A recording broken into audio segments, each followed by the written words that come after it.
Every year, we build harder, chase bigger visions, and stay grounded in purpose.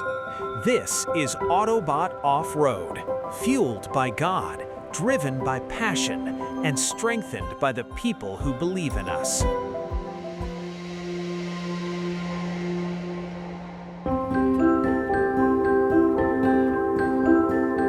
We open the year with momentum, a historic collaboration with Toyota Alabang, introducing the iconic Toyota Tamarov, reimagined with exclusive Autobot Off-Road limited edition parts. That momentum carried into April as we proudly showcased our rigs, gears, and best products at ANCOM, sharing our craft with a community built on integrity and excellence. By June, Autobot Off-Road stepped onto the global stage. At APV International, in partnership with VinFast, we proudly presented Philippine off-roading to the world. In August, our journey expanded beyond the trail. Malbon trusted us to elevate their prestigious golf tournament, opening doors to future collaborations driven by style and innovation. October marked a new chapter. The soft launch of Autobot Signatures unveiled our finest builds, proudly displayed at Green Hills for the public to experience. As the year drew deeper, November became a season of growth. At SEMA 2025, Mr. Autobot walked alongside the world's best, learning, connecting with innovators, and bringing home world-class ideas for our clients. Back home at the Manila Auto Salon, history repeated itself. Autobot Off-Road again claimed major titles, including Best of Show Sports Truck and multiple top awards. Another year of excellence, another year of proving that Filipino builds belong on the world stage. Through it all, the Autobot Jamboree brought us back to what matters most, our community. A simple yet meaningful gathering created to celebrate our clients, campers, families, and friends.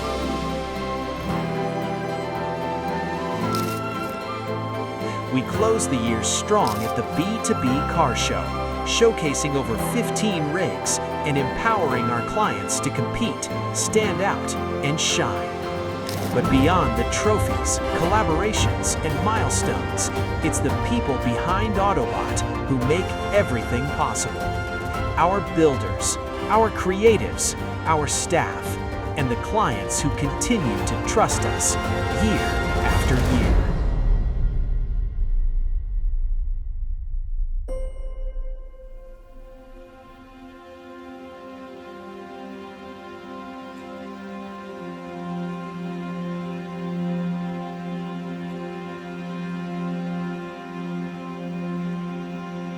Of course, Auto Salon, Jamboree. Auto Salon. Manila Auto Salon. Yun yung mga event na grabe. Siyempre, yun naman lagi natin inaasam yung pagiging best of show. Siyempre, hindi lang natin nakuha ang best of point ngayon. Next year, kukunin na natin ulit. Kukunin lang natin. Para sa akin, masabi ko yung best moment ko dito sa Autobot is yung Jamboree 2025. Bago ako sa Autobot, bagong experience sa akin lahat. Especially in Jamboree. Matagal na ako nag-drive pero first time ko mag-trail. Napaproud ako sa lahat ng team. To Feli, to Trixie, Panda, and the whole team.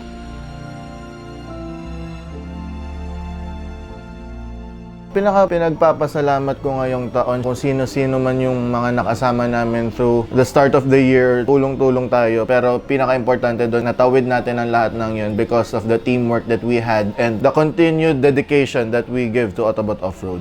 This year, isa ko sa pinaka-proud na nangyari is yung gradual growth ng bawat tao ng Autobot Service Center is nakikita namin. Each and every one may contribution doon sa sinasabi nating growth.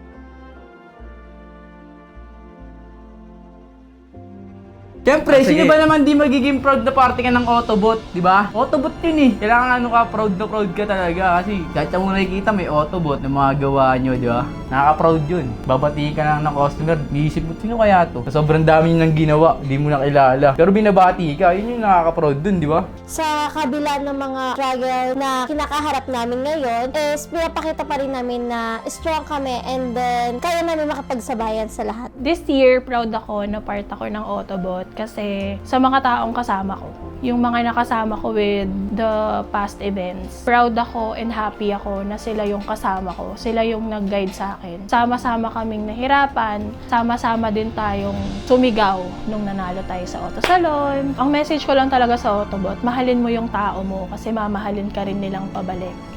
Another year has come, isang taon na naman yung lilipas. Ang masasabi ko lang ay syempre, lubos kami nagpapasalamat sa lahat ng Team Autobot mula sa pinakababa hanggang sa pinaka-top management. Kung di dahil sa inyo, syempre hindi natin makakamit kung ano yung nakuha natin this year, kung ano yung natapos natin at kung ano yung nabigay natin.